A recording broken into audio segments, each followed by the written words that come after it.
Bismillahirrahmanirrahim. Bismillahirrahmanirrahim. Assalamualaikum warahmatullahi wabarakatuh. Selamat siang, Ibu dan Bapak peserta yang rajin banget ini siang-siang panas-panas. Lapar pula ya di bulan Saum gitu ya. Mau semangat belajar kembali di seminar atensi. Baik Ibu dan Bapak yang sudah hadir di seminar atensi, hari ini hari Minggu tanggal 26 Maret 2023 kita bertemu lagi di seminar atensi. Kita akan terus belajar dan belajar ya, sharing, diskusi dengan narasumber yang sudah kompeten pastinya.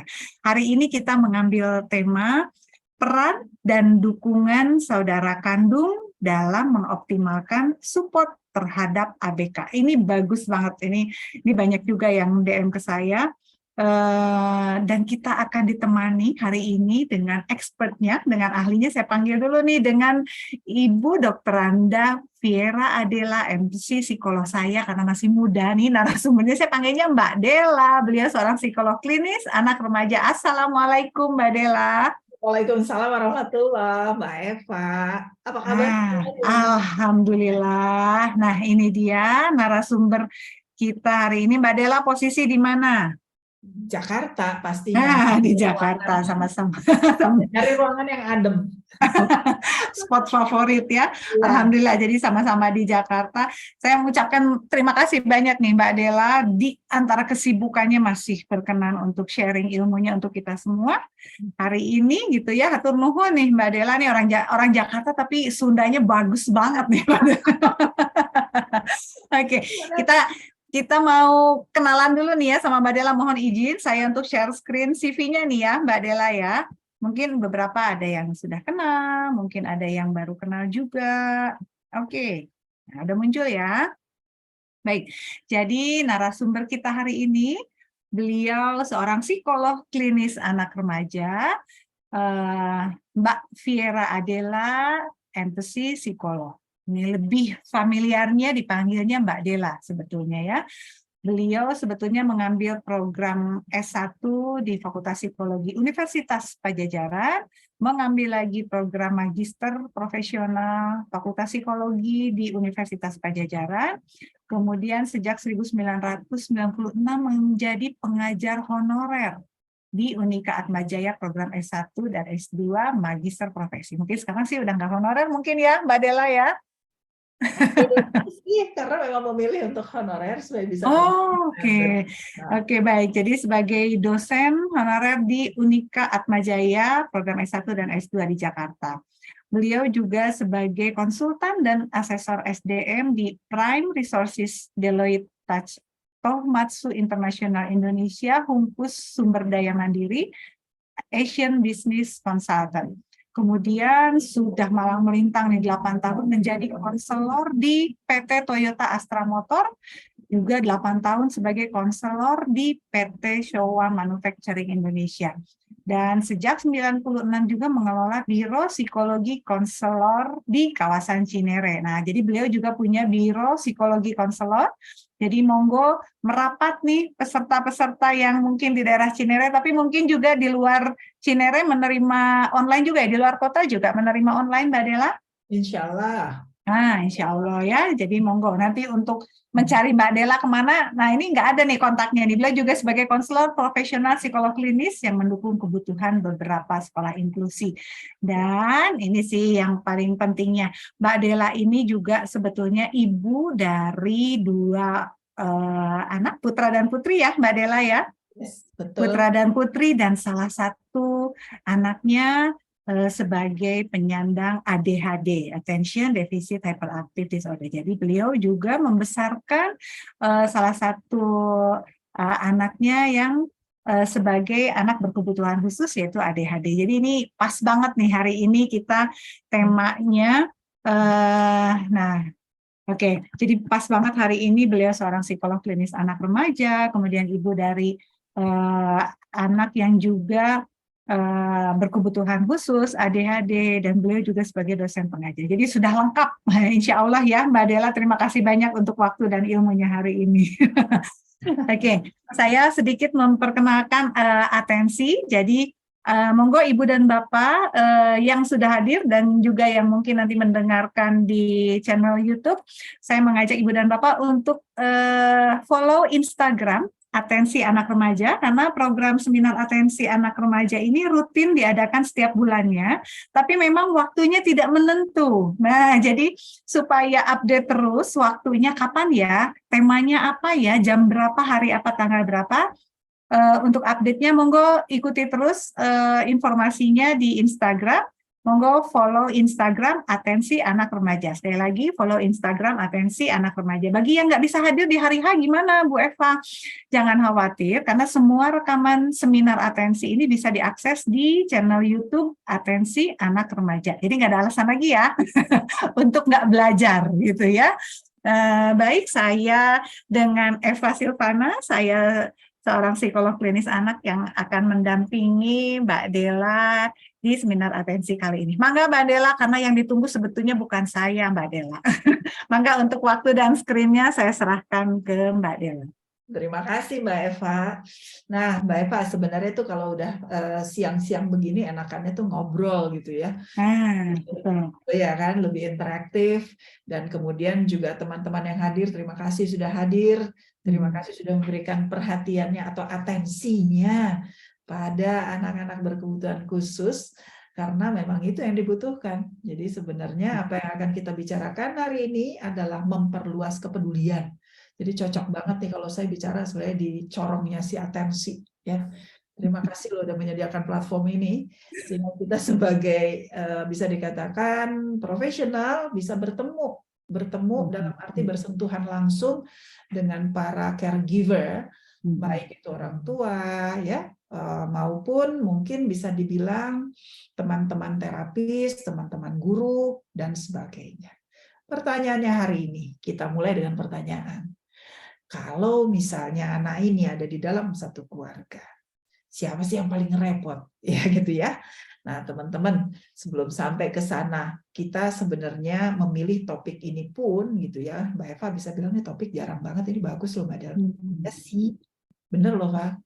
Terang ini topik, iya, topik ini pun saya susun karena ada permintaan. Jadi sebenarnya bukan inisiatif saya gitu. Ada permintaan dari sebuah sekolah, ya sekolah itu universitas sebenarnya. Dan mereka mempunyai inisiatif untuk ngebuka sekolah inklusi tapi di jenjang universitas. Nah, kalau misalnya teman-teman saat ini masih berada di antara atau mungkin membimbing anak yang masih berusia, katakan masih relatif lebih kecil, ya. Terus kemudian di usia sekolah, mungkin nggak kepikiran sejauh itu. Gimana sih mereka nanti ketika mereka dewasa, gitu ya? Atau ada nggak sih tempat buat mereka untuk berkuliah? Nah, nanti one day kita ngomong tentang itu. Karena sebenarnya apa yang kita bicarain hari ini itu adalah masalah masa depan. Ya. Nah, masa depan baik buat anak yang berkebutuhan khusus maupun kepikir nggak buat kita anak-anak yang kemudian menjadi saudaranya mereka. Nah, di universitas tadi itu dia kepingin gitu loh, kemudian mencari tahu seberapa sibling atau anak-anak yang bisa dikatakan saudara kandung tadi itu bisa kita ajak lebih jauh, bahkan menjadi bisa dikatakan tuh pihak yang konstruktif ya. Jadi kita ngebangun satu sistem support itu nggak bisa kita selfish sendiri ngerasa yang paling ngerti gitu anak ini. Nah, mungkin itu juga awalnya secara naluri kita sebagai ibu itu yang ngacung duluan, ini masalah saya, ya nggak sih? Betul. Ya. Betul. Sehingga kita tuh kemudian ingin mengambil semua peran gitu loh, Pak. Iya. Iya nggak sih? Betul. Terus ingin belajar semua. Itu tanda-tanda awal, which is good, positif buat itu. Tapi kembali lagi, ketika kita mendapatkan diagnosa terhadap anak kita, nah ini kan sebenarnya kita perlu mendengarkan juga kata ahli bahwa ini adalah satu hal yang panjang, akan kita jalani panjang. Sehingga kita memang perlu membangun satu tim yang kuat. Ya. dan jangan mengecilkan sumber-sumber daya yang ada di dalam rumah kita. Seperti apa mereka bisa kita ajak berkolaborasi tanpa harus mengenyampingkan aspirasi mereka juga. Ya, karena ini sebenarnya quote unquote, ya kalau mau gitu ya. Ini kayaknya anak saya nggak tipenya yang mau nih diajak untuk ngurusin kakaknya atau adiknya, gitu kan? Nah, tapi kita lihat bagi perannya itu juga bukan berarti bagi peran-peran yang formal saja. Informal itu sangat dibutuhkan sama anak-anak berkebutuhan khusus, ya nggak sih? Apa itu informal? Nah, yuk kita cek hari ini.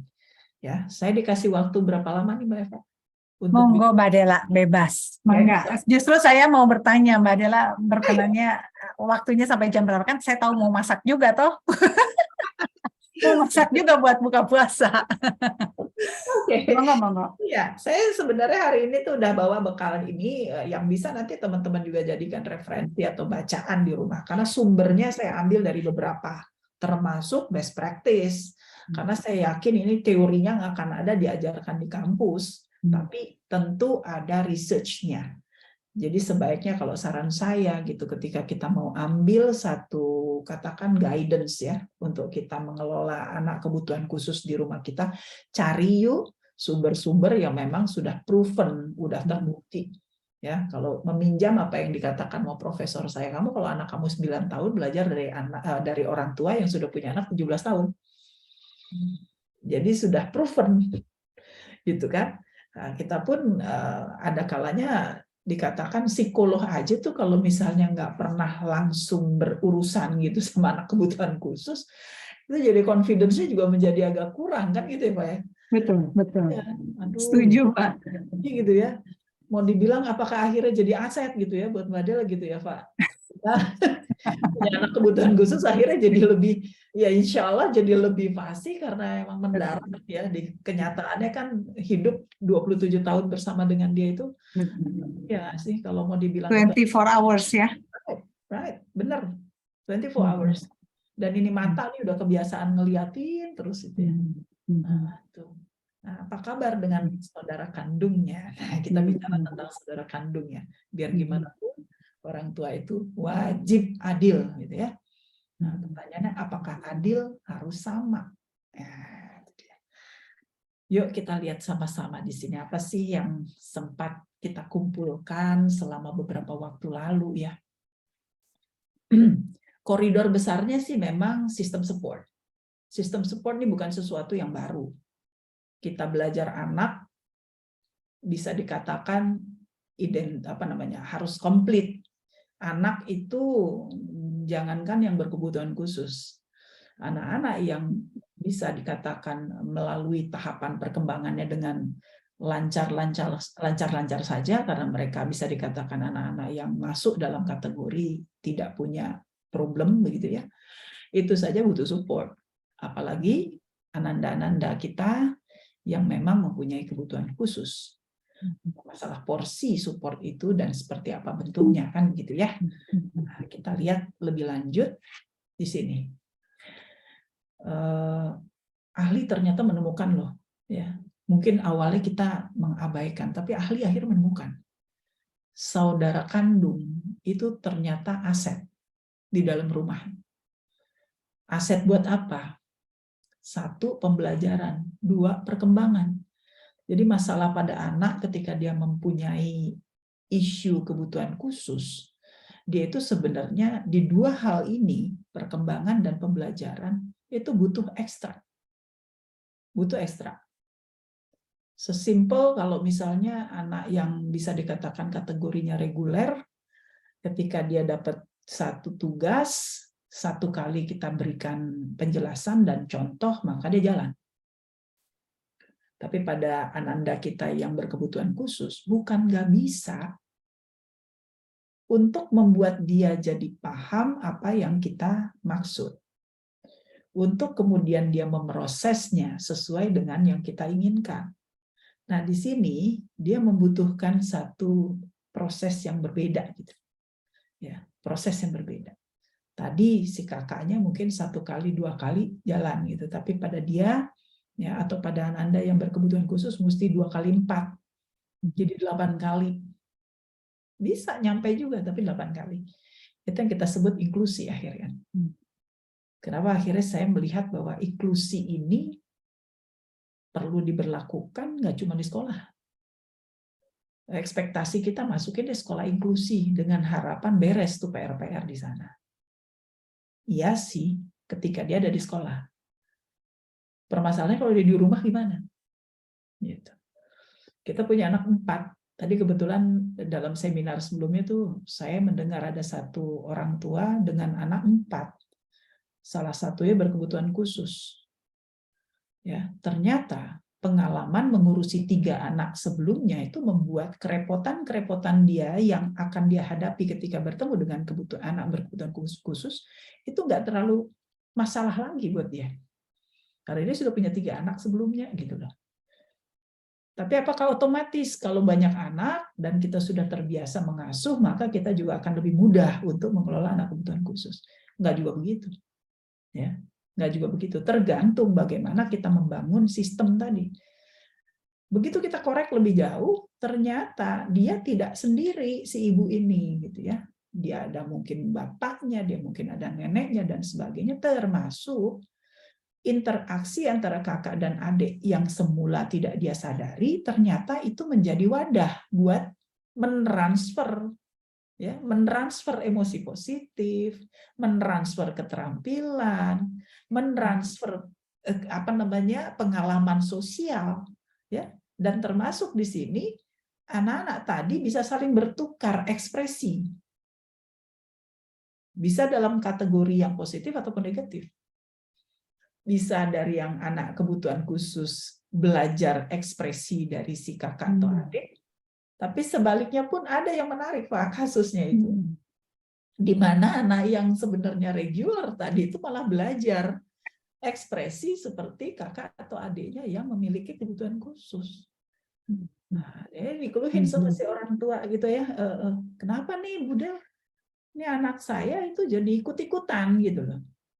Ikut-ikutan nggak bilang kalau sedang mau buang air ya. Nah, jadi pup itu terus dia ikut-ikutan nyembunyiin celananya nanti di dalam lemari. Ya, ikut-ikutan ngomongnya juga jadinya nggak lancar dalam arti dicadel-cadelin. Ya, itu nggak bisa kita pungkiri. Terjadi pertukaran ya. Pertukaran ekspresi, pertukaran pemikiran dan pertukaran perasaan. Jangan buru-buru dimarahin dulu. Karena pada usia tertentu ada anak-anak itu explore. Termasuk tadi dia begitu melihat ada saudara kandungnya yang berkebutuhan khusus, buat dia itu menarik gitu untuk diikutin. Ada yang begitu. Ya. Nah, termasuk terakhir ketika mereka itu praktek konflik dan praktek menyelesaikan konflik. Ini sebenarnya sesuatu yang besar ini pengaruhnya nih, karena di mana kita mencari dunia yang nggak ada konflik gitu loh. Ya, jadi alhamdulillah sebenarnya berkah buat keluarga yang kemudian bisa dibilang seorang anak berkebutuhan khusus punya saudara gitu.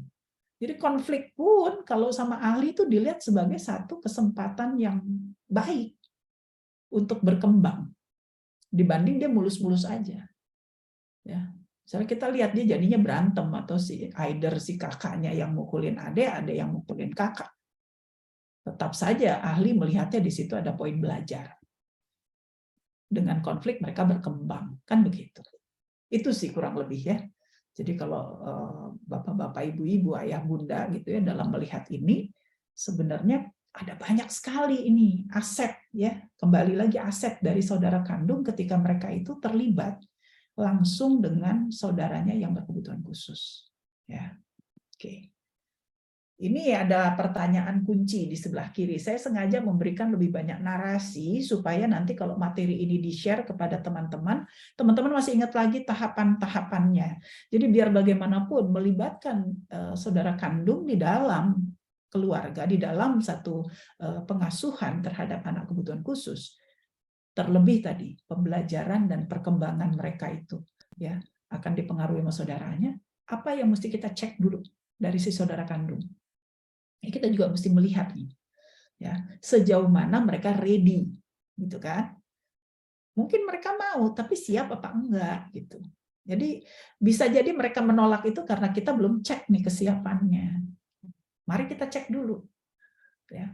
Ini ada pertanyaan basic yang perlu teman-teman ajukan kepada saudara kandung tadi, gitu ya, kepada kakak atau adiknya, gitu ya, untuk mereka kemudian kita bisa lihat, oh, ini udah waktunya mereka bisa dilibatkan, gitu ya. Yang pertama adalah dia paham nggak sih bahwa kakak atau adiknya tadi mempunyai kondisi gangguan, ya, sehingga kalau misalnya dia itu nanti melakukan satu perilaku yang tidak kondusif, dia paham kalau orang Jawa bilang itu sing waras sing ngalah, ya.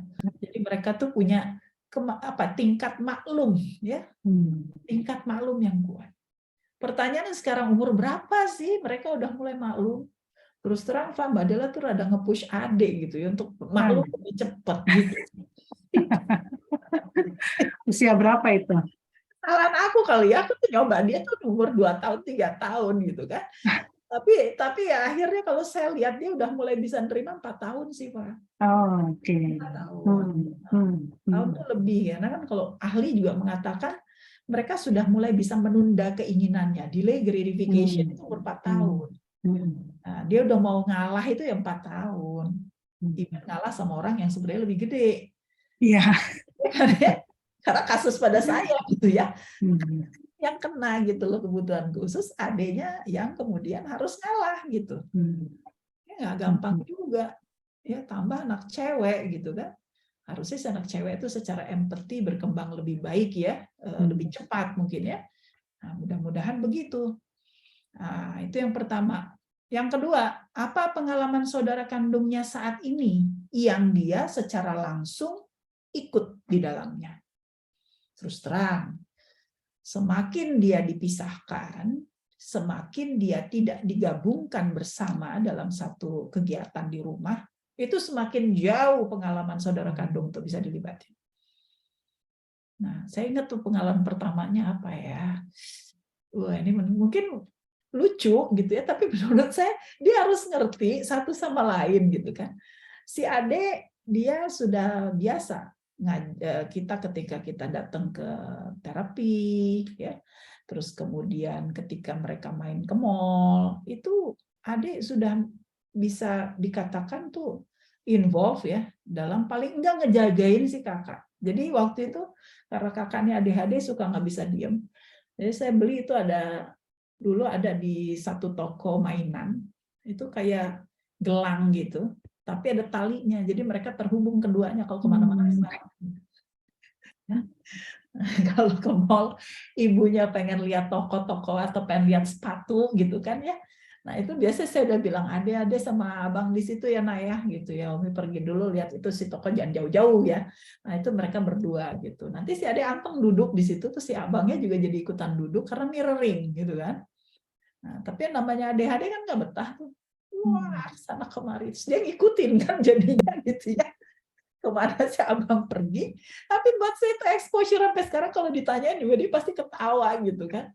Karena dia begitu saya balik gitu terus dia bilang, abangnya nggak bisa diem, kesana kemari terus. Nah kita bilang, waduh, kayak gitu tuh rasanya. Jadi dia sendiri tuh bisa feel it gitu ya, experience it gitu. Nah, dan dia learn something di situ. How to manage situation-nya dan sebagainya itu dia dapat. Dan dia saya lihat jadi punya resiliensi gitu. Ya, itu yang saya tangkap gitu. Dia nggak kapok akhirnya. Tapi memang kita perlu lihat porsinya ya, jangan juga tuh bongkoan sama anak yang masih segede gitu terus kita pasrahin, pokoknya kamu terus kita pergi jauh gitu ya. Nah, kita tahu limitnya. Oh, ini sih dia udah butuh bantuan, udah harus ini ya, di support lah gitu, atau dia udah nyerah tuh kita mesti ngerti titiknya. Ya. Lalu yang ketiga, bagaimana saudara kandungnya sendiri mempersepsi kemampuan keluarga untuk menyelesaikan masalahnya mereka. Karena kadang-kala saudara kandung ini dia tuh ngelihat gitu ya, kalau misalnya saya punya masalah sama saudara saya yang berkebutuhan khusus, ini penyelesaiannya akan menguntungkan siapa nih? Ya, dalam hal ini saya akan dapat posisi enak apa ora enak gitu loh. Kalau posisinya nggak enak, dijamin kapok lah, Fah. Iya. Iya dong, jadi harus ada nih di sini juga what's for me-nya. Buat sayanya apa dong untungnya ketika saya bantu nih, gitu kan? Terus kalau saya digangguin sama kakak saya atau adik saya tadi yang berkebutuhan khusus, saya dibelain nggak? Jadi kita juga harus bisa di sini sebagai bisa dibilang kan penengah akhirnya, ya, dan memainkan palu kita itu dengan adil, ya, dengan adil, termasuk mendiskusikan. Jadi kalau udah problem, jangan di take out, buru-buru dipisahin, dan selesai, nggak ada penjelasan. Rajin-rajin mendiskusikan why. Rajin-rajin juga kemudian memfollow up. Nanti kalau lagi ada kejadian kayak gitu, kakak mau kayak apa, dia mau kayak apa. Diskusi. Ya. Jadi kita tahu nanti apakah masalah tadi sudah menyebabkan frustrasi pada keduanya. Baik pada anak yang berkebutuhan khusus maupun saudara-saudara. Ya, jadi penting dinamis ini. Prosesnya dinamis. Gitu. Satu lagi, ya. Bagaimana saudara kandung paham perkembangan saudaranya dari waktu ke waktu. Jadi progres setiap kali selesai dari terapi kah, atau dia mungkin pada saat dievaluasi di sekolah kah, cerita kita. Till now loh Eva. Till now. Jadi kakaknya sidang aja dia datang loh. Luar biasa. Iya, dan dia izin dari kantor gitu. Saya mau work from home dulu karena kakak saya lagi sidang. Padahal dia baru selesai wisuda. Jadi wisudanya duluan dia loh. S1-nya. Timbang abangnya. Ya. Jadi dia memang di situ paham bahwa kakak saya tuh struggling loh nyelesain ini, ya, dan dia kalau udah kayak gini mah bisa nangis lah gitu ya, tapi aku berusaha untuk gitu ya,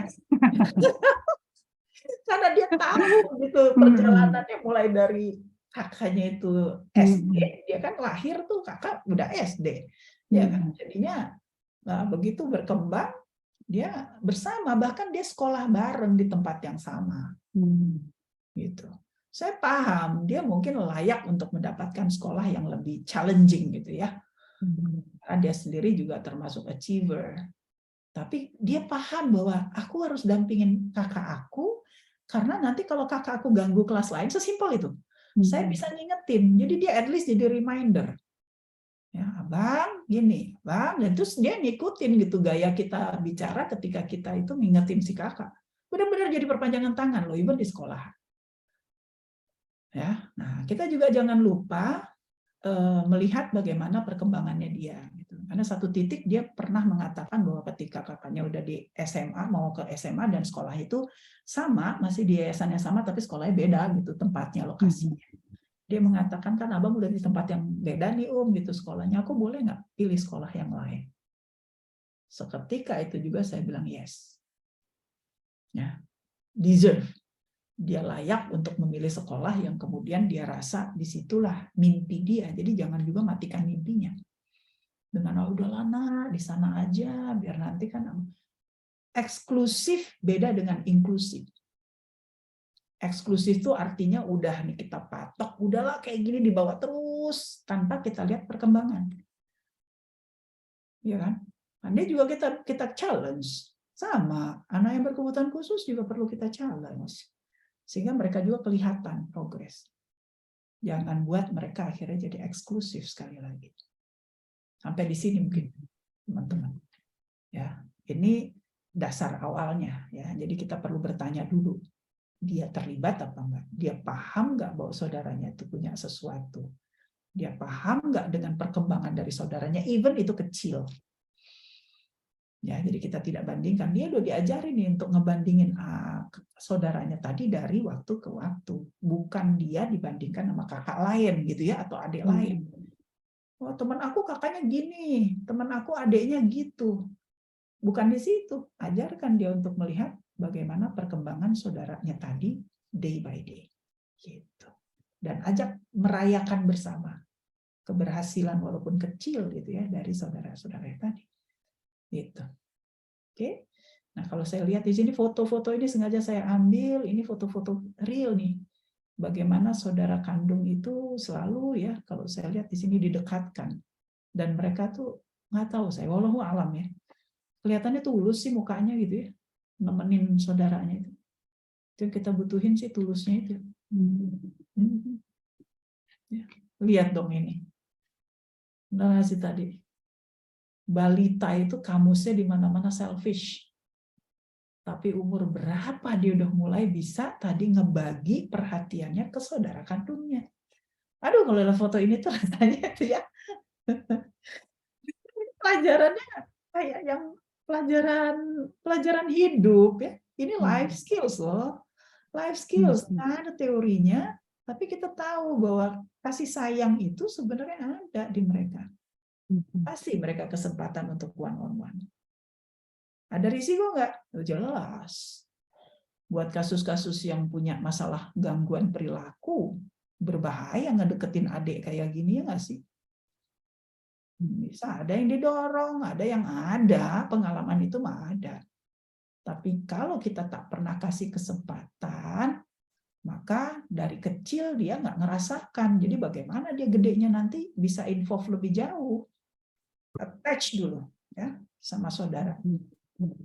Ya, tentu ada kita sih di situ. Apa saja bentuknya agar mereka bisa berhadapan one on one? Nih sekecil ini nyium, ayo cium adek nak, gitu ya. Nah, cium kepala adek itu wah jitu banget tuh.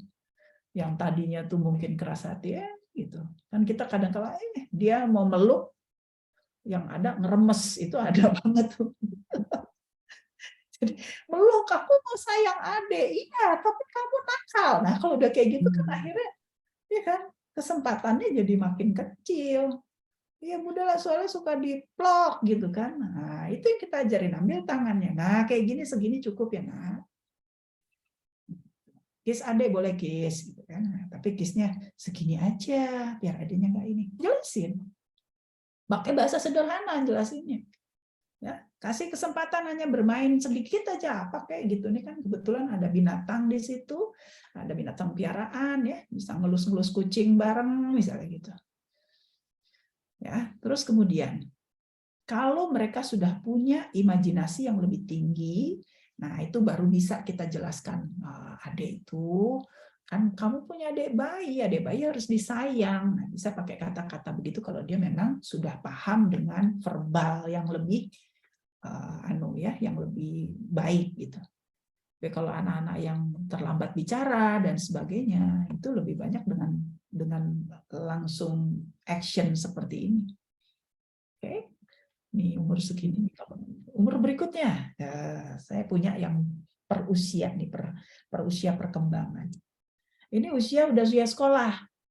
Si saudara kandungnya saudara yang berkebutuhan khususnya udah sekolah. Dianya juga udah sekolah. Bisa jadi ini prosesnya kayak tadi. Mentoringnya itu bisa reverse. Adik ngajar kakak. Tapi ketika mereka didekatkan, kursinya kayak gini, mereka terlihat tulus-tulus aja tuh. Ya, tuh. Dan di sini umur sekolah itu banyak banget pertanyaan tentang diagnosa dari saudaranya. Abang tuh sebenarnya apa sih, Ada. Sebenarnya apa sih? Ya udah dijelasin di situ. Oh, ADHD nak. ADHD itu apa? Bahkan saya punya komiknya tuh Pak, dikasih sama Bu Yuga tuh. Komik Kori itu cerita tentang ADHD dengan kondisi kartun gitu loh. Komik gitu. Jadi kan anak bacanya seneng ya. Oh iya betul. Betul Mbak. Ya, jadi penjelasan-penjelasan kalau buat anak-anak beda dengan kita orang dewasa ikut seminar gitu ya. Ya, tapi kalau di mereka itu perlu gitu ada media-media yang menarik, tonton bareng. Kalau sekarang mah YouTube udah banyak banget, bagus banget. Nah, bisa ditonton bareng. Dan ada komunitas-komunitas yang sengaja memang mereka itu punya inisiatif mengelola itu tadi ya, awareness-nya saudara-saudara kandung. Nanti saya kasih contoh beberapa sejenis komunitas itu. Ya. Dan di sini jangan takut, reaksi kita tuh jangan takut. Bahkan biar mereka nanya lebih banyak. Karena kepalanya anak di usia sekolah itu, ya, supaya mereka juga bisa menjadi mediator kita ketika dia nanti ditanya sama orang-orang di luar sana. Bantu loh kita sebagai orang tua, karena dia ngejelasin. Ya kakak aku tuh gini, dia loh yang nerangin. Ya, bahkan kepada teman-teman kakaknya pun dia akhirnya jadi bisa menjadi seorang layaknya tuh ahli yang nerangin kenapa kakakku begitu. Nah itu ya, ke guru bahkan dia juga bisa nerangin gitu. Oh iya, soalnya kan abang aku tuh kan nggak bisa diem tuh Miss. Nah, dan dia kan lagi terapi, nah gitu. Ya, terapinya tuh supaya terapi bisa diem, maksudnya atensi kan gitu. Tapi at least dia sudah memberikan penjelasan. Nah, terus dia ini terungkap maupun tidak, sedih mah ada. Ini barusan sebelum aku melakukan session ini ya Pak, aku nanya lagi sama adenya, Dede kamu mau kasih testimoni gitu ya sama ada teman-teman Umi nih di dalam satu platform gitu kan. Dia bilang, mau aku jam berapa Om? Jam 1 deh. Nah, aku juga pas lagi rapat. Boleh dong deh kamu rekam aja deh paling nggak testimoni. Apa yang kamu rasain sekarang gitu. Tapi ya nggak sempat aku nanya lebih lanjut, dia bilang ya aku sih ngerasa kalau sekarang sih seneng oke seneng. Tapi sebelumnya ada nggak deh gitu masa di mana kamu itu sebel banget? Oh, ada sih. Nah itu yang pengen aku kupas bener kan? Karena mereka tuh sedihnya itu ternyata bukan sedih gara-gara diganggu. Dia sedih dengan kondisi saudaranya. Kok saudara saya itu beda? Kok saudara saya itu nggak bisa? Itu sedihnya. Ya, saudara kandung.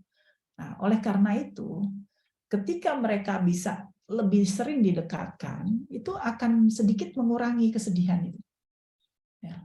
Justru jangan kirim dia, mungkin kalaupun dikirim nggak apa-apa ya, kayak contohnya kemarin tuh anakku kan kuliahnya di Bandung gitu ya. Ya, terpisahlah mereka kan. Tapi ketika mereka balik atau apa, jemput kayak atau mungkin adenya mau balik, abang minta nitip apa gitu. Aku mau, iya kan, prima rasa, aku mau itu gitu. Dia pingin apa? Dia suka banget piknik rolls kan. Ya udah.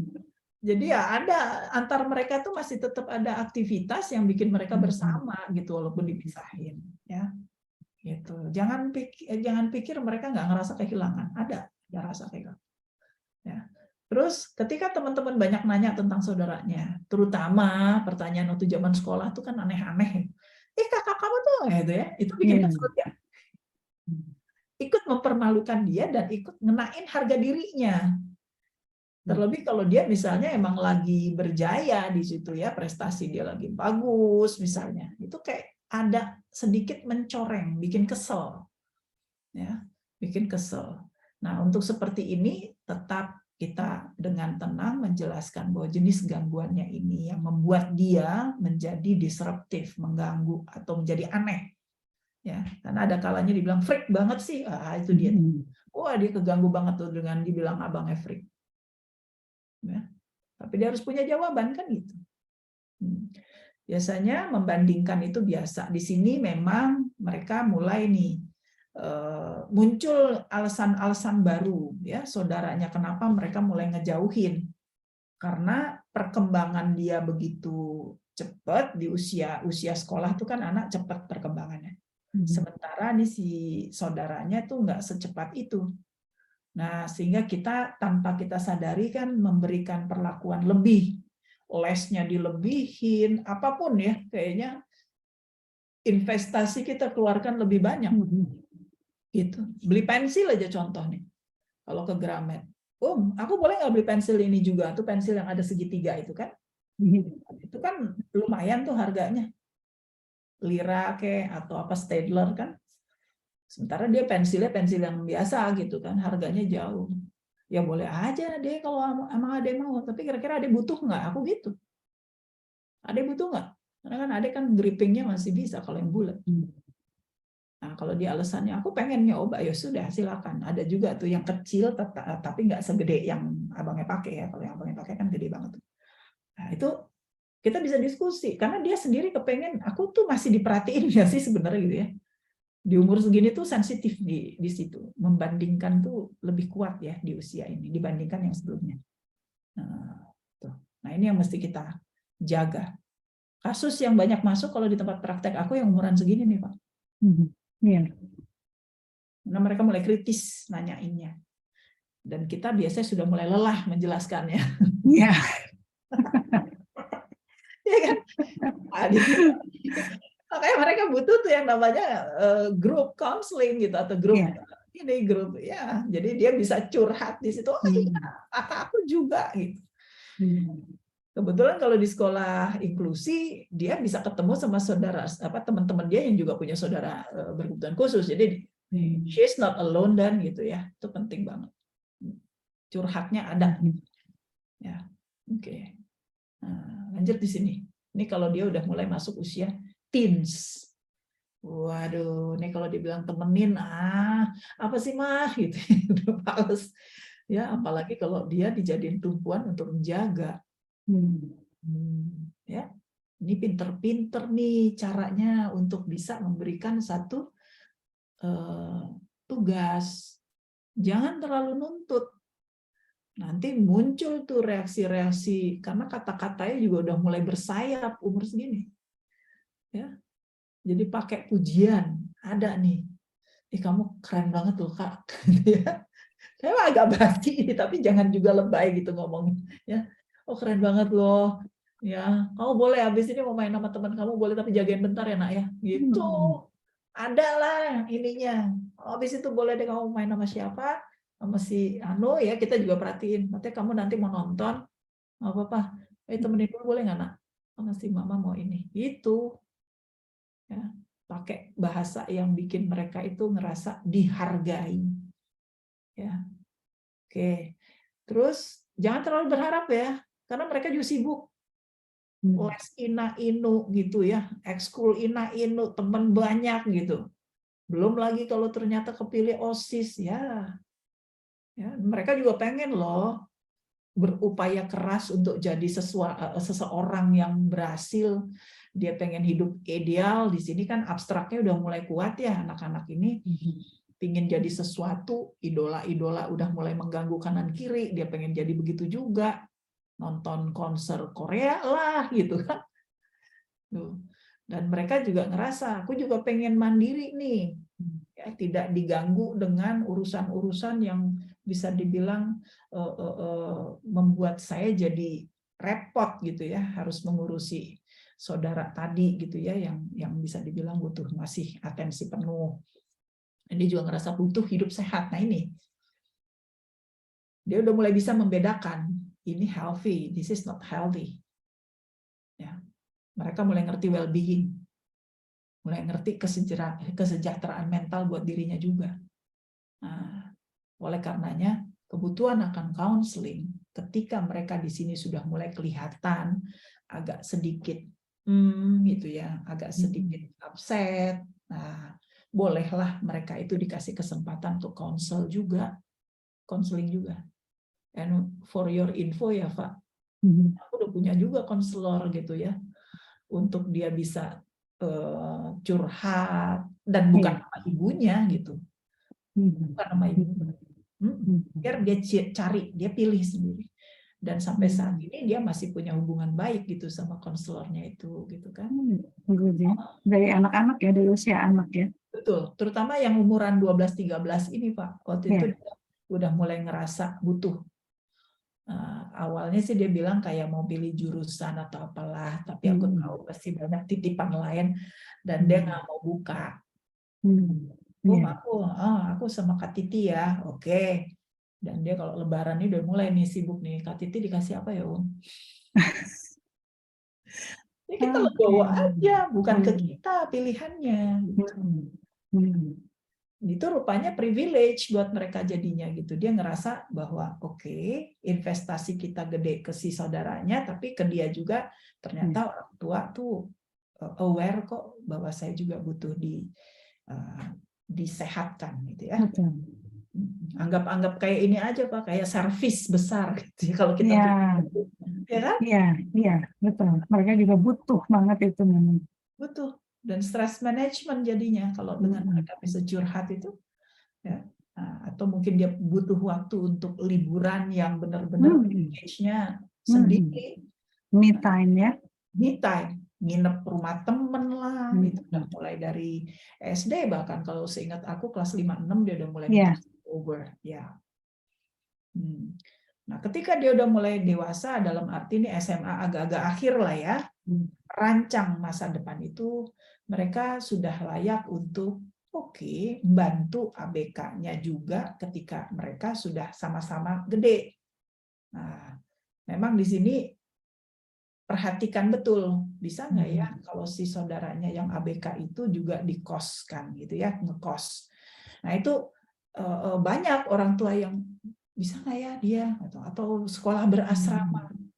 Nah rupanya saudara kandung yang menuju ke kemandirian itu juga dipotret sama si anak yang berkebutuhan khusus. Mereka juga pengen. Dan pada beberapa kasus saya lihat mereka meminta untuk kos.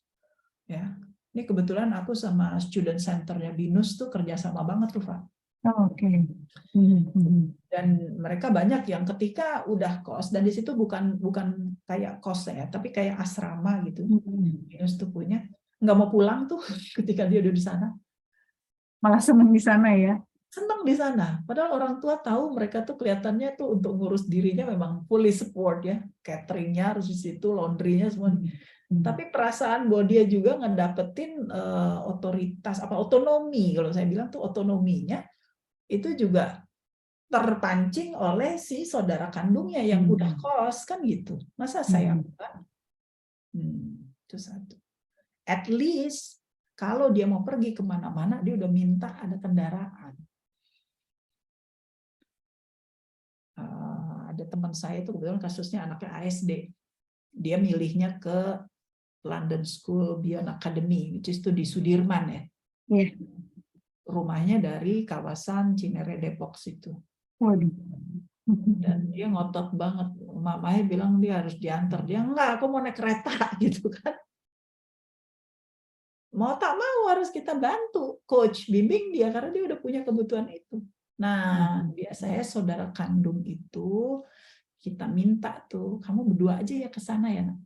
Coba ajarin tuh naik MRT, kereta, gitu.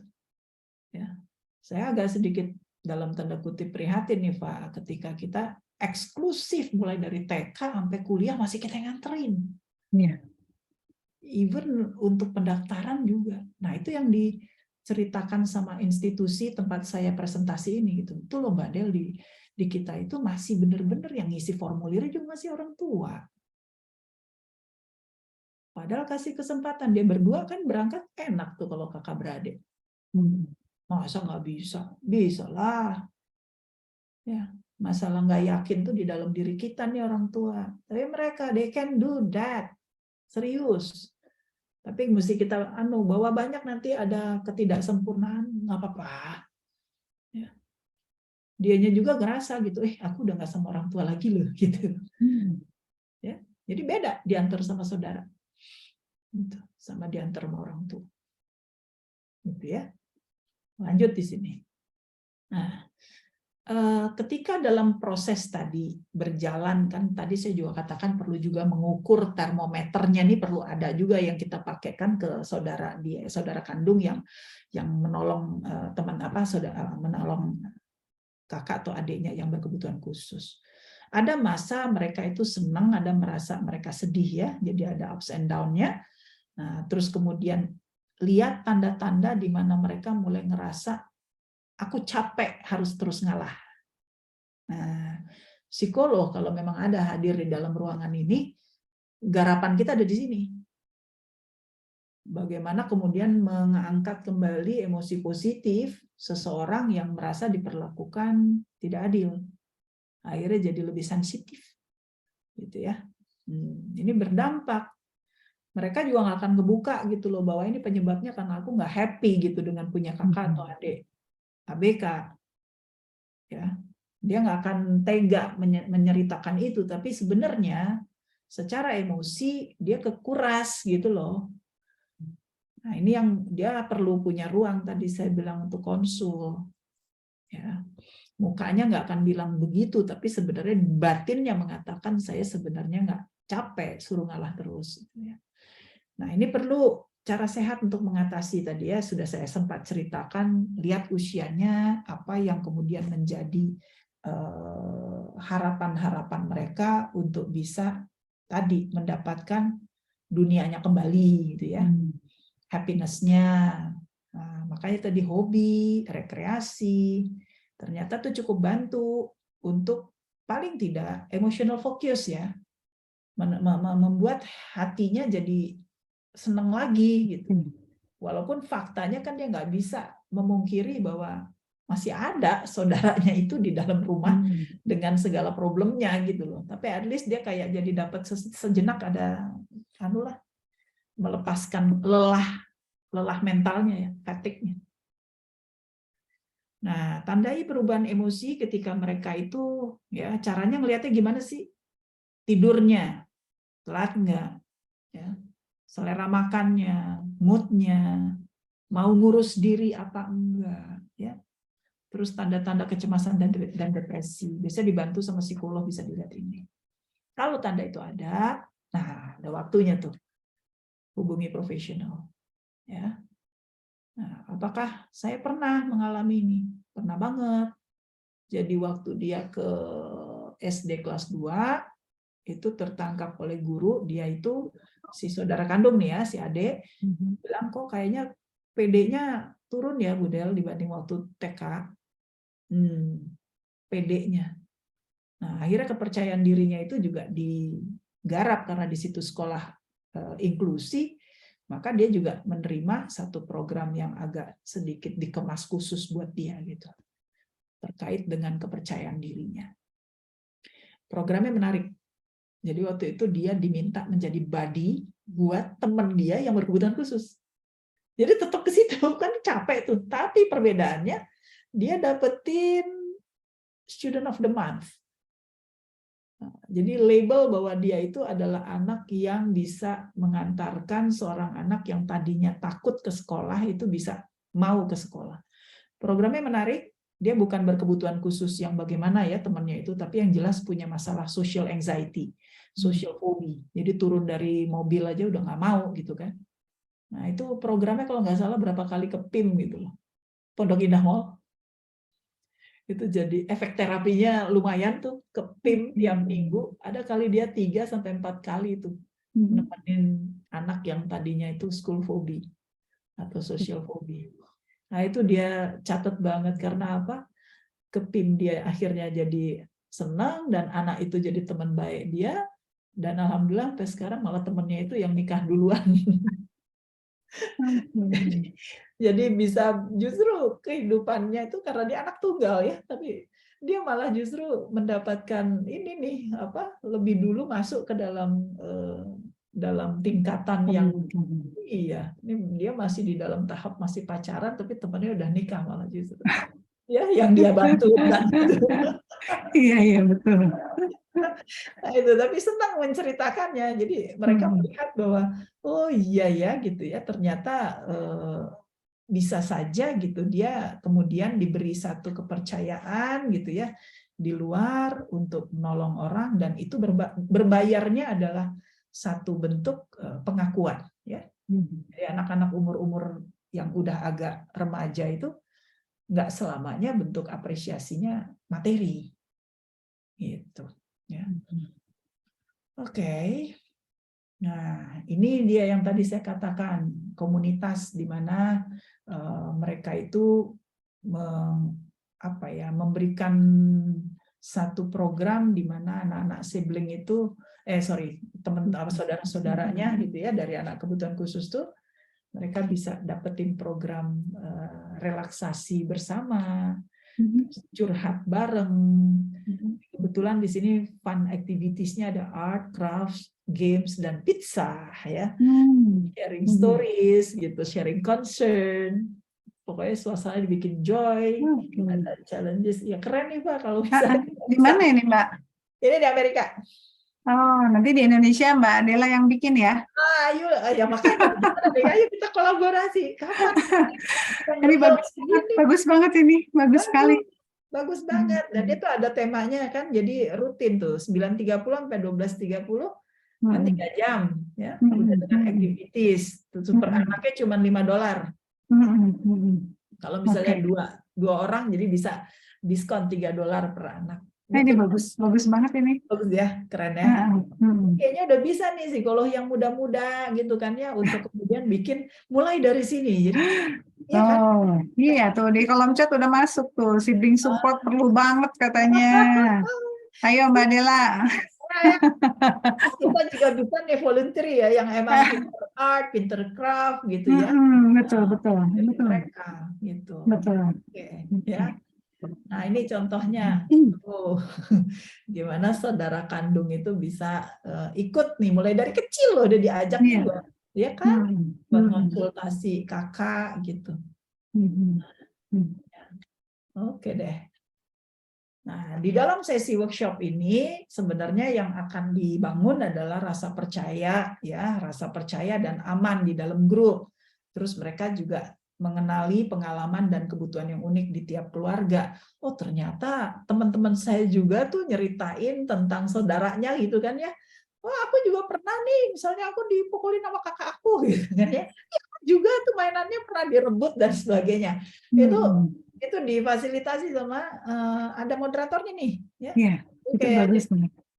Jadi kayak FGD ya. Iya, emosinya keluar ya.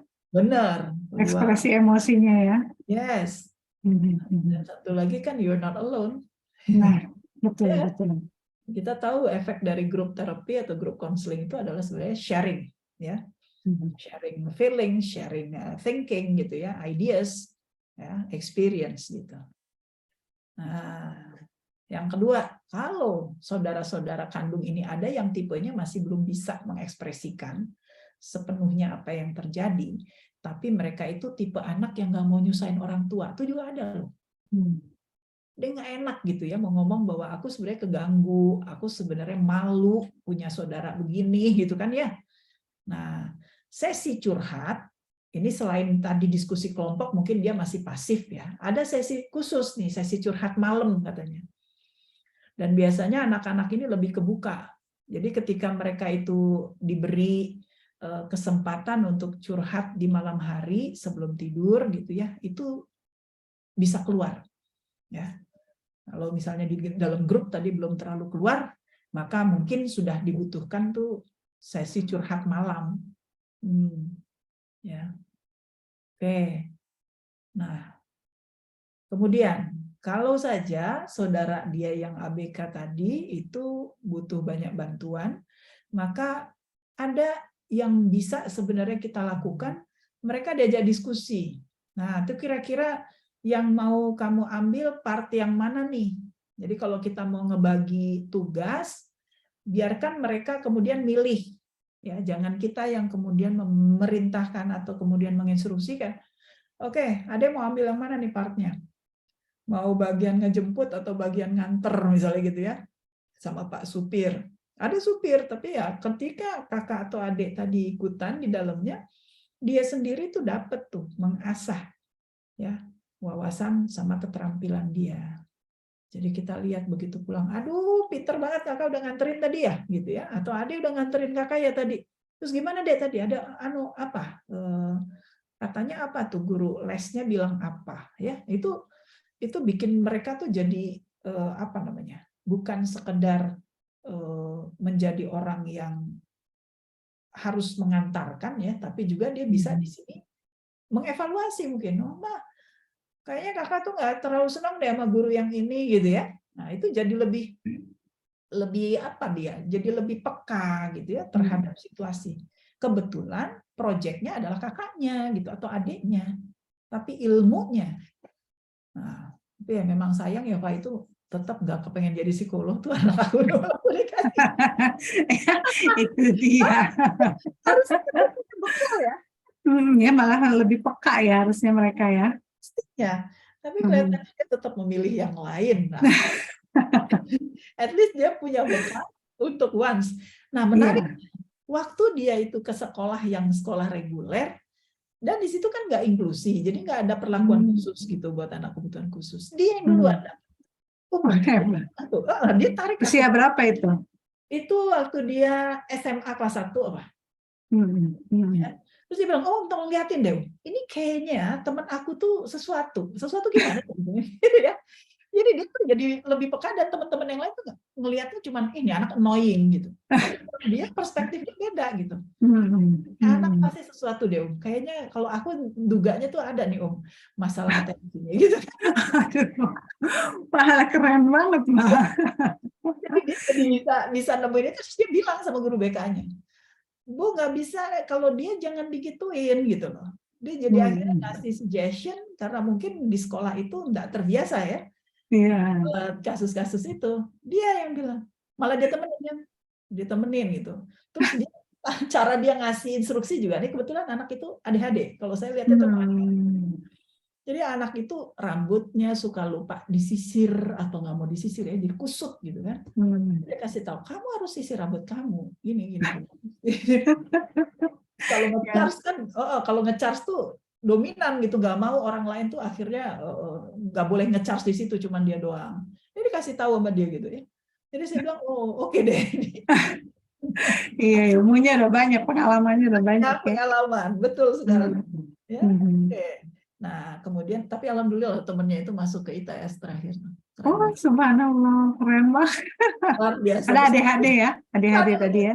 Adik-adik dan perempuan. Aku bilang, Dek, dia di sana gimana ya, Dek, kosan? Nah, itu dia, Om, aku nggak tahu tuh dia nanti di kos siapa yang ngasih tahu ya.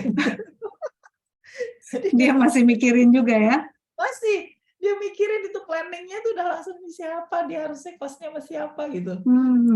Oh, bagus ya, efeknya luar biasa ya? Efek sekali.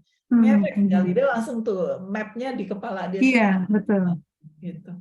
Oke, keren. Ya, nah tiap keluarga kan punya keunikan, sehingga tiap anggota keluarga akan menemukan sendiri modelnya. Jadi nggak bisa copy paste model aku gitu. Nanti cari, temukan model interaksi yang paling sesuai.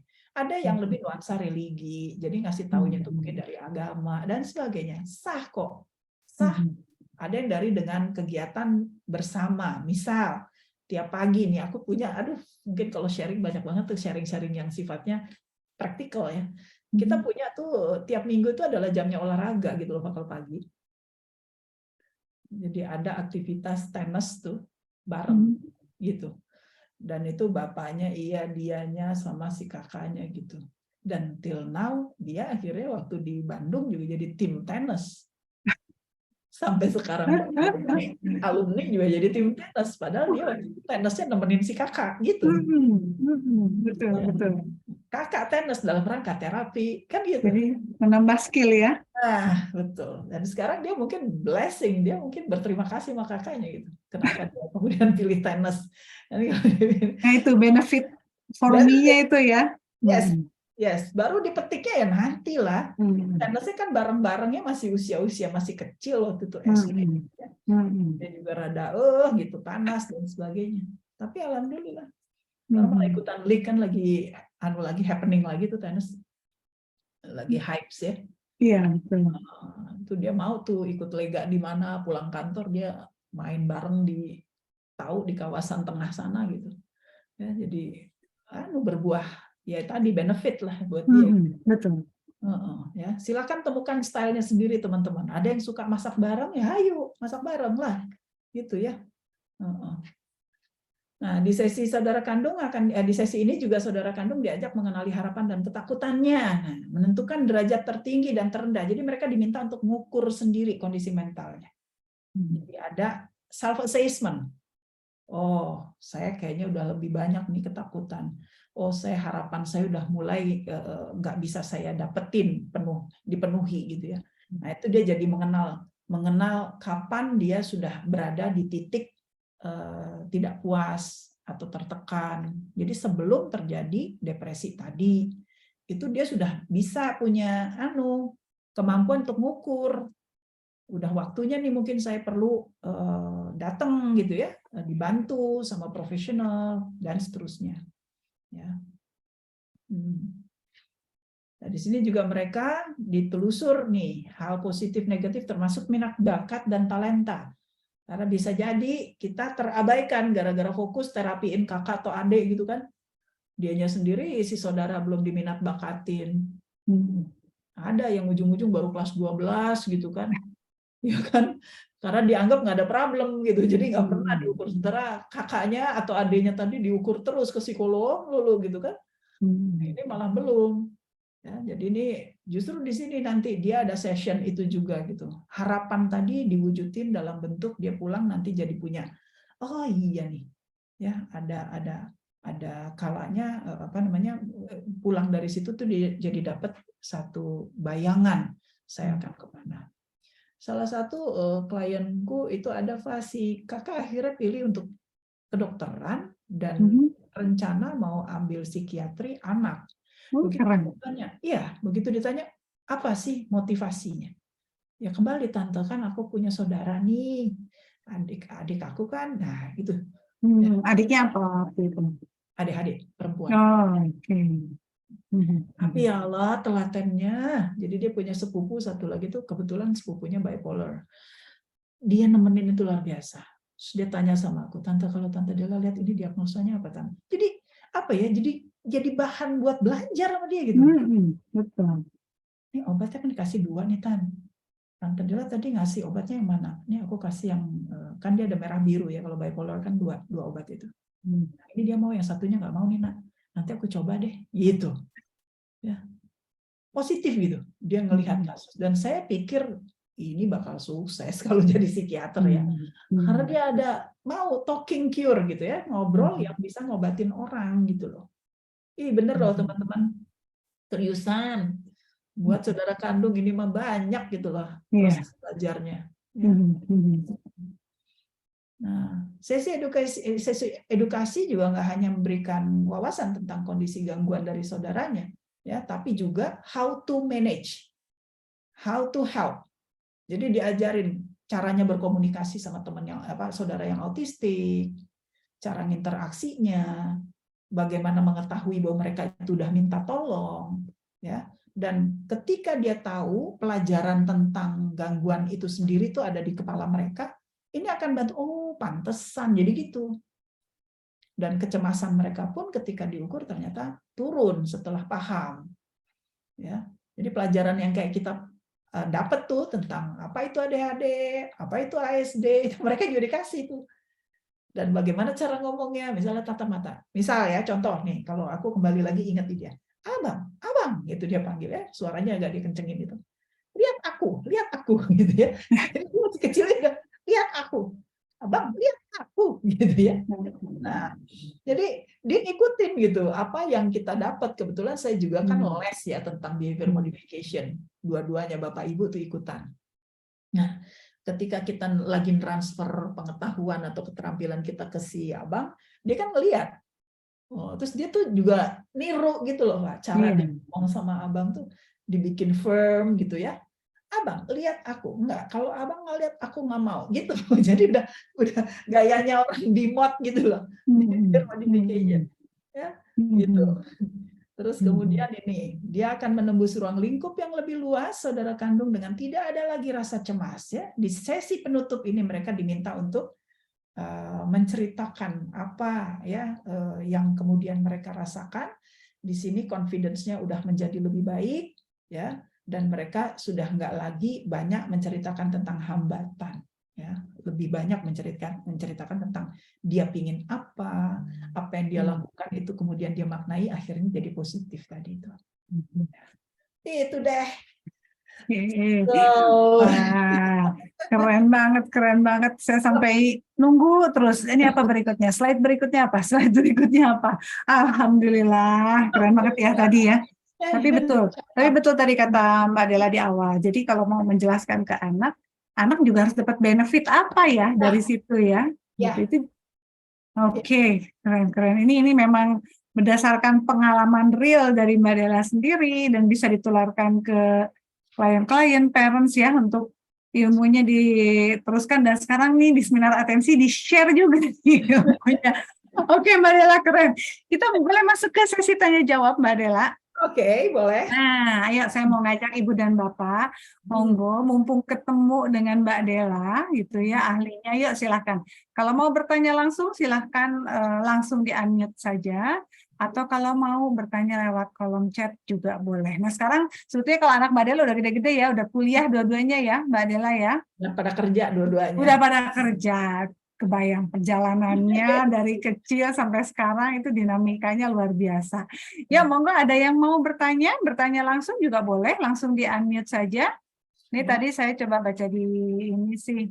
Nah, Hmm. kalau kata ini sebetulnya psikolog juga nih, Lina. Halo Oh. Lina. Nah, mana nih? Ada nggak nih? Nah, ini dia. Ini juga dia S1-nya di Unpad juga, ngambil S2-nya di UI, Mbak Dela. Nih dia. Alhamdulillah. Ini gimana nih, Mbak Lina? Ayo, ada pertanyaan nggak nih? Atau ada komentar juga boleh nih. Pertama komentarnya, alhamdulillah hari ini di hari Minggu yang cukup gloomy ini dapat pencerahan dari Mbak Dela. Kebetulan anak sulung saya ASD, Mbak Dela. Umur berapa? 17 tahun. 17 tahun. Laki-lakinya juga laki-laki 13 tahun. Jadi dari tadi tahapan yang dijelaskan Mbak Dela itu, aku kayak nge-rewind lagi ya dengan tahapan-tahapan yang ada, karena memang pada masa remaja ini ada konflik gitu. Sebenarnya sih udah cikal bakalnya kelihatan dari SD, karena mereka waktu itu di sekolah yang sama. Di remaja ini kebetulan kan adiknya juga jadi lebih aware ya bahwa kalau ngobrol kok nggak nyambung sama kakaknya. Terus dan dia pernah tanya, "Mah, kenapa sih kok kakak seperti itu?" gitu. Terus jadi ada tuh rasa-rasa, mungkin saya tidak melihat itu sebagai kecemasan, tapi setelah lihat presentasinya Mbak Dela tadi kok saya harus ini saya harus step back nih, karena ternyata ada hal-hal yang si adik merasa kenapa aku ya yang punya kakak seperti ini gitu ya. Terus dan kondisinya kan ASD ya, Mbak, jadi memang kemampuannya cukup jauh tertinggal dan impulsivitasnya masih tinggi. Jadi kadang-kadang ketika kita pergi itu kita udah tahu, misalnya settingnya si kakak ini seneng banget nyolek orang, pengen kenalan, dan pertanyaannya bisa kayak, bapak rumahnya di mana gitu. Untuk terhadap orang yang baru kenal itu kan kita jadi kayak, hah, kok nanyanya gitu banget gitu. Tapi maksudnya adek tuh kadang-kadang ngerasa, kenapa aku sih yang harus jagain gitu ya. Jadi di titik-titik tertentu kadang-kadang dia bisa, Mbak, jaga, tapi kan seperti tadi Mbak Dela bilang ya, kita juga harus tahu kebutuhan dia, rasa ingin dihargai, rasa ingin kenapa sih harus ngurusin ini gitu. Itu yang masih jadi struggling saya gitu ya, dan orang-orang di rumah. Support-nya udah mulai lebih baik, tapi ya sekarang dengan kondisi adiknya juga masuk remaja, dia kayaknya punya pemikiran sendiri yang saya belum bisa terlalu bisa connect gitu loh sama dia gitu. Boleh nggak Mbak dapat sharing pengalaman Mbak Dela ataupun apa dia yang bisa buat, oh ini triknya gitu. Betul Makasih sekali. Mbak. Sama-sama. Nah, si Ade ini sekarang di usia 13-an, 14. 13 ya. Oke, udah mulai ketemu minatnya nggak sih, dia pengen apa gitu ke depannya nanti? Di SMP ini dia olahraga banget. Jadi laki ya, Len? Laki, dua-duanya laki nih. Kakaknya tuh nggak olahraga karena memang low tonus kali ya, Mbak ya. Jadi lari pun susah sebenarnya. Jadi dia lebih kayak jalan cepat gitu. Sedangkan adiknya ini basket, futsal, dulu baseball juga gitu, berenang mau gitu. Sepeda dulu sempat nggak bisa dilarang, ada di luar lapangan, di luar rumah terus karena main sepeda. Sementara kakaknya itu nggak di situ gitu, Mbak. Ya, betul. Oke, kan kalau memang dia SD kan isunya neurodevelopment, masihnya di perkembangan kan gitu. Ya, selisih 4 tahun, 3 tahun aja tuh tetap aja ada nyalip kan dalam hal ini gitu ya. Ya, dalam kasus saya pun sama nih, kita udah kesalip bisa dibilang gitu. Nah, mencari apa yang kemudian bisa dibantu sama si kakak kan gitu. Ya. Nah, aku mau nanya dong, kalau soal perkembangan tadi low tonus, oke, udah bisa naik sepeda belum? Belum. Gitu ya.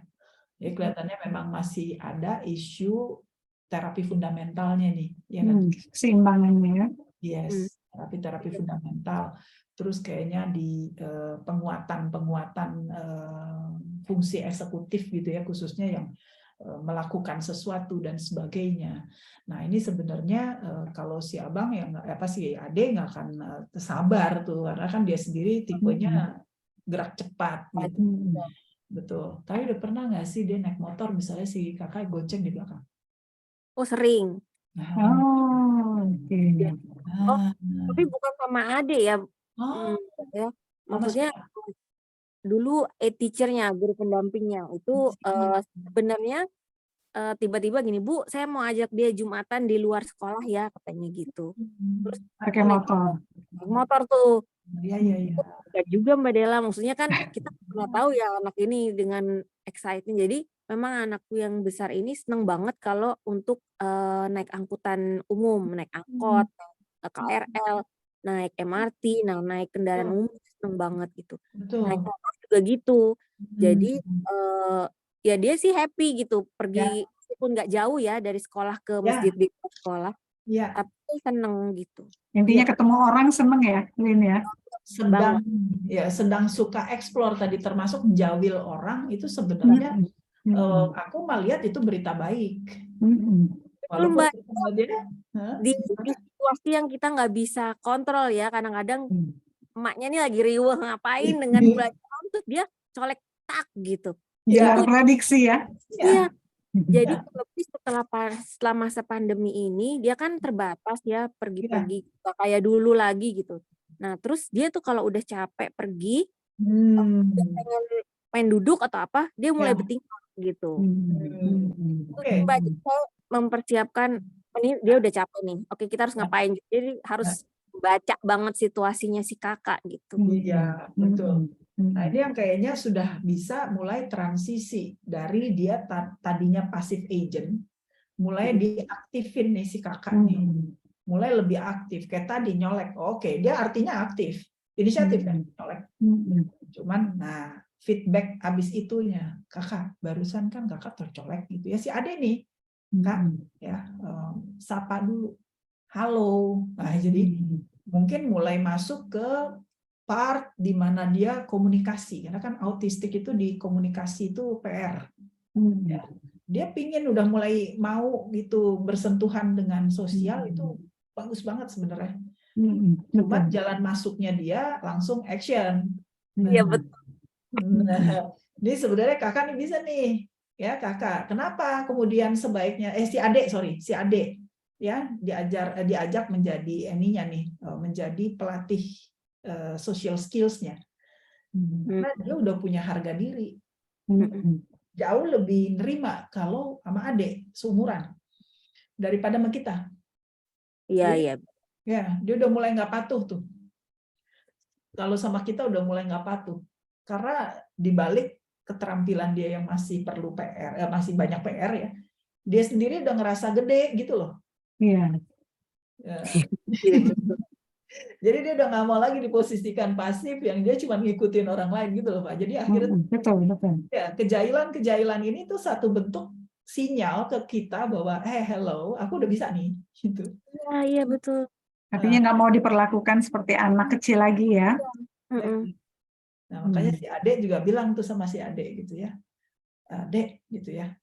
Kamu ajarin dia gitu ya. Say hi dulu gitu. Om gitu ya. Halo Om atau apa, walaupun dia dengan stereotype ya caranya dia stereotype, tapi percakapan itu sebenarnya sudah bisa kita mulai gitu terhadap orang yang even asing. Nah, itu kecil-kecil aja dulu gitu kita ngebangunnya. Tapi kurasa si Ade itu bisa jadi agent tuh untuk yang tadi. Balik cowok ke cowok lagi kan.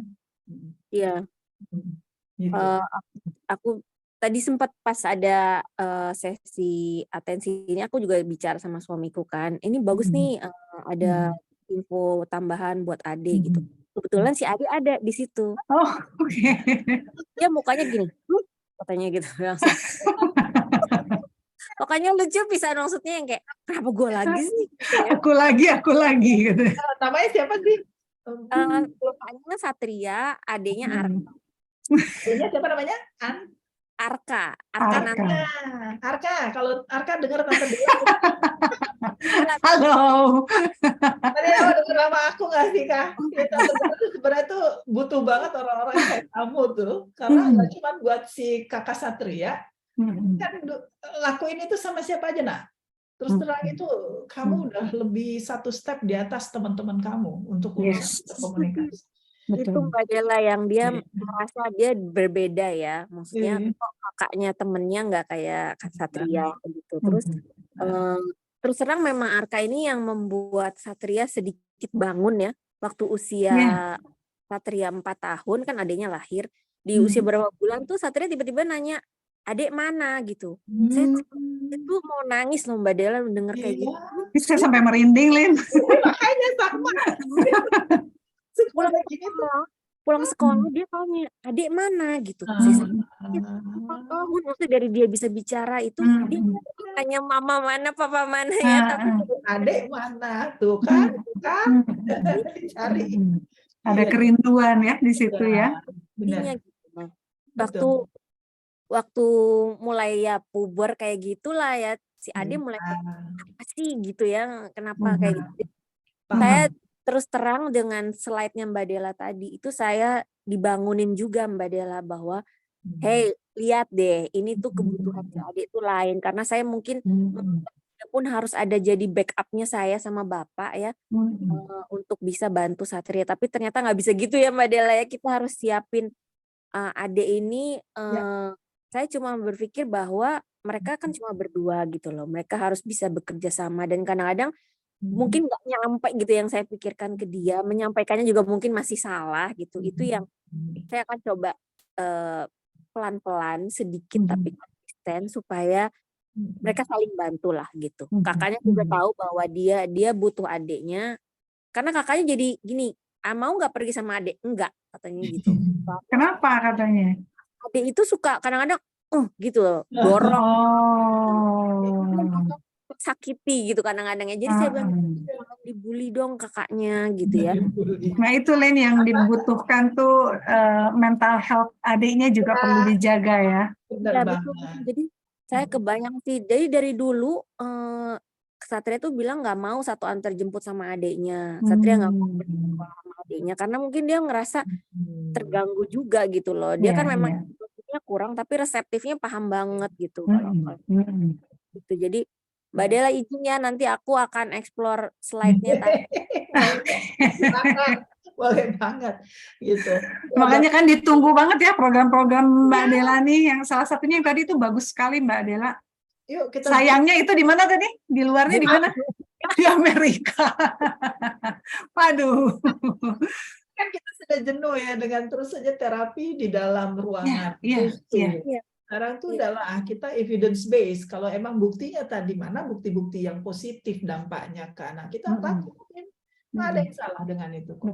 Ya jangankan seorang adik mungkin ya Mbak Dela, seorang caregiver, even caregiver yang susternya lah, entah itu mbaknya pun mereka sebenarnya butuh kesehatan mental juga sebetulnya untuk mereka, apalagi ini adiknya.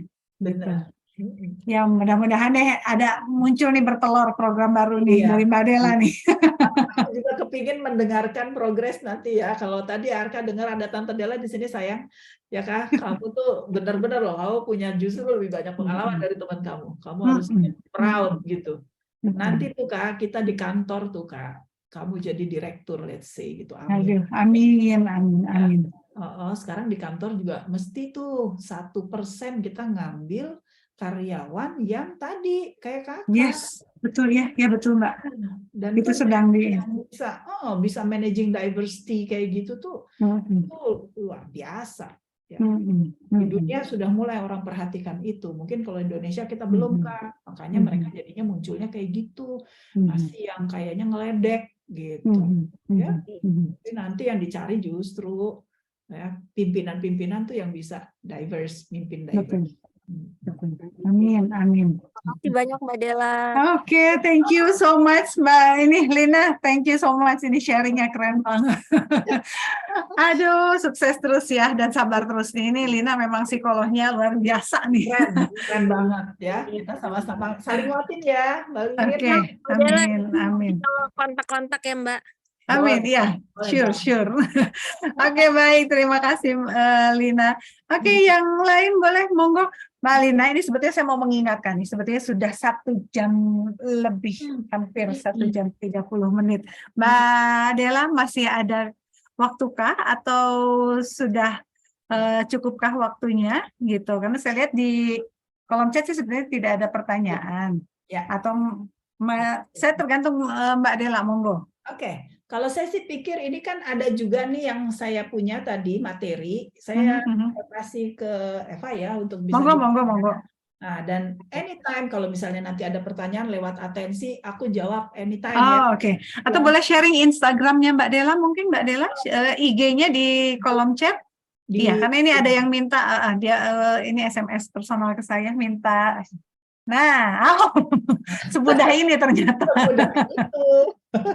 Oke, jadi monggo Ibu dan Bapak peserta bagi yang mau mencari Mbak Della, terutama dengan tema yang sama hari ini, pendampingan support dari saudara kandung untuk ABK, monggo dicari Mbak Della di Instagram Viera Adela ya, Mbak Della ya. Terus tadi bagi yang membutuhkan juga sebenarnya kan Mbak Della punya biro konsultasi psikologi. Jadi nanti mungkin boleh ditanyakan kalau mau konsultasi kemana, kontaknya kemana, boleh DM dulu mungkin ya Mbak Della ya. Boleh DM, nanti itu kita kasih ke admin ya, karena akan nanti boleh. Boleh. Jadi Biro Psikologi Mbak Della ini adalah Biro Psikologi Konselor, adanya memang di Jakarta, tapi tidak menutup kemungkinan boleh Ibu dan Bapak yang di luar kota Jakarta atau yang mungkin terkendala untuk datang langsung ke onsite ke bironya, monggo silahkan DM dulu ke Instagram Viera Adela double L. Ya. Viera Adela ya. Monggo silakan. Nggak sulit, Mbak Della memang susah dicari, tapi kalau di Instagram, insya Allah ada admin yang membantu ya untuk mengkoneksikan. Media. Baik, Mbak Della, sepertinya kita sudah di penghujung, tapi saya sedikit mungkin untuk closing statement dari Mbak Della, apa yang mau disampaikan, pesan apa yang mau disampaikan untuk terutama untuk orang tua di rumah ya, yang mendampingi si adik dan si kakak tadi yang sama-sama juga ada di rumah. Monggo Mbak Della.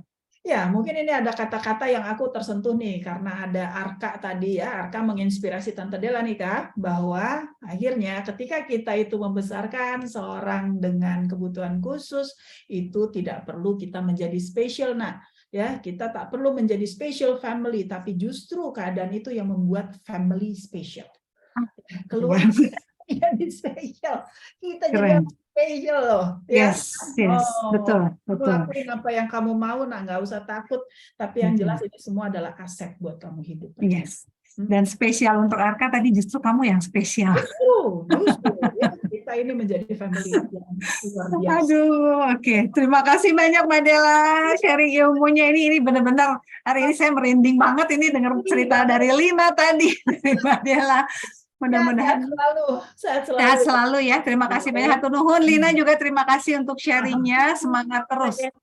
Semangat terus untuk si kakak dan si adik dan juga ayahnya. Dan untuk Ibu dan Bapak peserta yang hari ini sudah datang, saya juga mengucapkan terima kasih banyak. Mohon maaf jika ada kesalahan itu tidak lebih pastinya dari saya. Dan Mbak Della, hatur nuhun untuk narasumber kita hari ini yang luar biasa. Semoga sehat. Wilujeng Shawu. Selamat berpuasa. Silahkan mempersiapkan untuk buka puasanya di sore hari ini. Maka kita ketemu lagi di seminar atensi di bulan April. Sehat semua. Wassalamualaikum warahmatullahi wabarakatuh. Waalaikumsalam warahmatullahi wabarakatuh. Hatur nuhun Mbak Della, hatur nuhun. Semuanya terima kasih banyak. Sampai ketemu ya. Mohon izin untuk Waalaikumsalam. Izin untuk saya tutup Zoom-nya. Ya, oke.